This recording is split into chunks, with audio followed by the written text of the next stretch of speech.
今日我哋去街市買餸，準備煮一個菜式。訓練目的：提供訓練認知功能嘅機會，訓練對社區認識嘅記憶能力。首先，你可以喺下列菜式入邊揀一款你想要煮嘅菜式。你可以點擊以下菜式圖片，睇下所需要用到嘅食材，而決定想選擇煮咩菜式。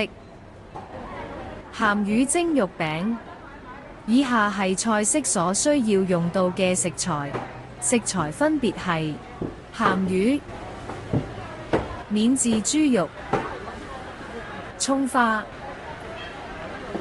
仲記唔記得呢個菜式所需要用到咩食材呢？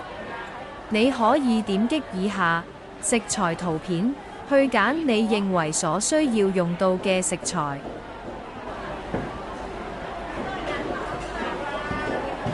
當你選購食材嘅時候，你會有咩考慮因素呢？